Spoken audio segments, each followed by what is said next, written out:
அஸ்னி மருத்துவம் பார்க்குற நேயர்களுக்கு நன்றி வணக்கம். பாருங்கள், தயவு செஞ்சு இந்த வைத்தியத்தை நீங்கள் செய்யுங்க, மக்கள் வந்து செய்யுங்க. எனக்கு வந்து இடைச்சந்தளவு ஒரு கட்டி வந்துருச்சு, பெரிய கட்டி. டாக்டர்கிட்ட போனால் நீங்கள் வந்து ஸ்கேன் பண்ணணும், அதை செக் பண்ணணும், ப்ளட் டெஸ்ட்டு கொடுக்கணும், இதெல்லாம் வந்து சிலந்தி கிடையாதுன்னுட்டாங்க. ஏன் நாம் இவ்வளோ வைத்தியம் கற்று ஏன் நாம் இப்படி செய்யணும்னு சொல்லிட்டு எல்லாம் எங்கள் ஊர் மக்களுக்கு எல்லாருமே தெரியும். 10 நாள் படுத்து கிடந்தேன். இந்த ஐடியா வந்துச்சு எனக்கு, இந்த பால் அடிக்கிற ஐடியா வந்துச்சு. அந்த கட்டி சுற்றியும் இங்கே பாருங்களேன், பால் வடிதா, இங்கே பாருங்க எவ்வளோ பால் வடிக்கிறது, இங்கே பாருங்க, இங்கே பாருங்க, இங்கே பாருங்க பால் வடிது பாருங்க, பார்த்தீங்களா? இங்கே பாருங்க, இதுதான் பால்.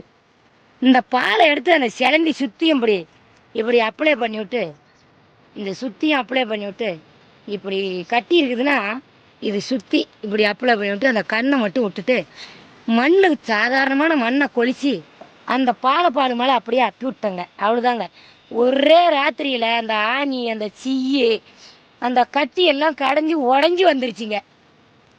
அப்புறமா சாதாரணமாக நம்ம நித்தி கல்யாணி இலையை அரைச்சி துணியில் வந்து நான் 10 போட்டுக்கிட்டே நல்லாயி போச்சு. அதனால் வந்து இந்த பால் எதுக்கு நான் வீடியோ போடுறேன் தெரியுமா? சில இடத்துல சொல்ல முடியாத இடத்துல கட்டி வந்துடும் பெண்களுக்கெல்லாம், ஆண்களுக்கு யாருக்குமே சொல்ல முடியாத முக்கியமான இடத்துல இடைச்சந்தலை, பட்டக்ஸில் இந்த மாதிரி வந்துடும். இதை யாரும் போய் வைத்தியமும் பண்ண முடியாது. நீங்கள் நேராக போங்க, பாலை மரத்துக்கு போங்க, இந்த மாதிரி மரத்தை வெட்டி இந்த பாலை வலித்து அந்த கட்டி மேலே அப்படியே இப்படி விட்டு தடவி கொஞ்சமாக அந்த துவாரத்தை விட்டுட்டு இப்படி சுற்றியும் தடவணுங்க. அப்புறமா இந்த மண் அள்ளி, இங்கே பாருங்க, நான் மண் பொழிக்கிறேன் பாருங்க, இப்போ பாருங்கள், இந்த மண் அள்ளி நான் உங்களுக்கு காட்டுறேன், இப்படி தான் செய்யணும்னு நான் காட்டுறேன். இதுதான் காப்பாற்றிச்சு, எங்கள் ஊரில் 2-3 பேரை காப்பாற்றிக்குது. இங்கே பாருங்கள், 10,000 ரூபா செலவழிச்சு விட்டு வந்திருக்கிறாங்க. அந்த கட்டிலாம் நல்லா பண்ணிக்குது. இந்த மண்ணை அப்படி போட்டுக்கிட்டு அந்த துவாரத்து மேலே மண் படக்கூடாதுங்க. இதுதான் கட்டி. இங்கே பாருங்களேன், சுற்றியும் அப்படி அப்பி விட்டுறணும், சுற்றி அப்படி அப்பி விட்டாக்க நடுவில் இந்த துவாரம் இருக்குங்க. இந்த துவாரத்து மேலே பால் போடக்கூடாதுங்க. இதுதான் துவாரம்னு வச்சுக்கிங்களேன்.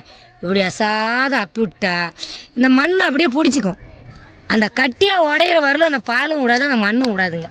அந்த கட்டி பழுத்து, அந்த சிலந்தி கட்டி பழுத்து உடையிற வரைக்கும் அந்த பாலும் மண்ணும் அப்படியே ஒட்டிகிட்டு இருக்கும்.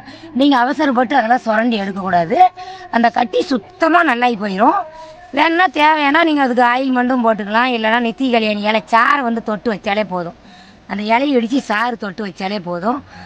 சாதாரணமாக நம்ம கரிசலாங்கண்ணி இலை போட்டிருக்கேன். தண்ணி தலைவெட்டி தாத்தா தளம்பாங்க, நிறைய அதுக்கு பேர் உண்டு. கிணத்து பூண்டும்பாங்க. அந்த இலையை கசக்கி தண்ணி தொட்டு வச்சாலே போதும், நல்லாயிரும். ஆனால் தேங்காய், கருவாடு, கத்திரிக்காய் சாப்பிடக்கூடாது. அந்த கட்டி நல்லா வர வரைக்கும் இடைச்சந்தலை, முன்னாடி பட்டக்ஸில் நிறைய பேர் கட்டி வந்து அவஸ்தைப்படுறாங்க. இந்த மரத்தை, நம்ம நாட்டு மருந்தை வந்து நீங்கள் யூஸ் பண்ணுங்கள். இந்த மரம் பேர் பாலமரம். பாலமரம் எப்படி இருக்குன்னு பாருங்கள். இலையை பார்த்தீங்களா? இந்த இலையை அப்படி கிள்ளனாலே பாருங்க, பாலமரம். இதுக்கு பேர் பாலமரம். இதை ஒடிச்சாலே பால் வரும். வருதுங்களா? இங்கே பாருங்கள், பால் வருது பாருங்கள், பால் வருது பாருங்கள். இந்த இலை மெல்லிசாக இருக்கும். தெரியாத எந்த பாலையாவது போட்டுறாதீங்க. எல்லாம் ஃபோன் பண்ணுங்கள், ஃபோன் அடிக்க எங்களுக்கு. அடுத்து பக்கத்தில் பாருங்கள், ஒரே வீடியோவை நாங்கள் போட போகிறோம். காய் பார்க்குறீங்களா? காய், வாழை மரத்து காய் இப்படி தான் இருக்கும். ஏன்னா வரப்போகிற சந்ததிங்களுக்கு வந்து இதெல்லாம் அடையாளம் தெரியாது. வாழை மரத்து காய் பார்த்தீங்களா? இங்கே பாருங்க, காய் இப்படி தான் இருக்கும். தனித்தனியாக கூட தொங்காதுங்க. இந்த மாதிரி ஒன்றோட ஒன்று ஒட்டிக்கிட்டு தான் இருக்கும். வாழை மரத்து காய் பார்த்தீங்களா? இருங்க, நான் பறித்து காட்டுறேன் உங்களுக்கு தனியாக. இங்கே பாருங்க, ஒன்றோட ஒன்று ஒட்டிக்கிட்டு தான் இருக்கும். இது எப்படி இருக்குது பார்த்தீங்களா? வாழை மரத்து காய் அடையாளம் தெரியாத எந்த பாலுன்னு அடிச்சு விடாதீங்க. அது மற்ற இடத்துல அந்த பால் படக்கூடாது. அந்த கட்டி வீக்கத்துக்கு மட்டும்தான் அந்த பாலை போடணும். எல்லாம் ஜாக்கிரதையாக யூஸ் பண்ணுங்கள். இல்லை உங்களுக்கு தெரியலையா, எனக்கு ஃபோன் பண்ணுங்கள், வீடியோ கால் பண்ணுங்கள். எப்படி பால் எடுக்கணும், எப்படி போடணும்னு நான் சொல்லித்தரேன் உங்களுக்கு. தயவு செஞ்சு வசனி மருத்துவம் பார்க்குற நேயர்கள் வந்து எனக்கு ஃபோன் அடிக்காமல் என்னுடைய மூலிகையை எடுத்து திங்கக்கூடாது. ஆமாம், நீங்கள் ஏதோ ஒரு மூலிகை சாப்பிட்டு விலாசம் வராத, ஃபோன் நம்பர் வராத மூலிகை போட்டாங்கன்னா அந்த மூலிகை நீங்கள் மக்கள் வந்து யூஸ் பண்ணாதீங்க. அது வந்து போலியாக இருக்கலாம். எங்களை மாதிரி ஃபோன் நம்பர் கொடுத்து உண்மையான வீடியோ போடுறதை நீங்கள் மக்கள் வந்து பயன்படுத்துங்க, எங்களை கேளுங்க, நான் வந்து சொல்லி கொடுக்குறேன். இதுதான் பாலை மரத்து காய்.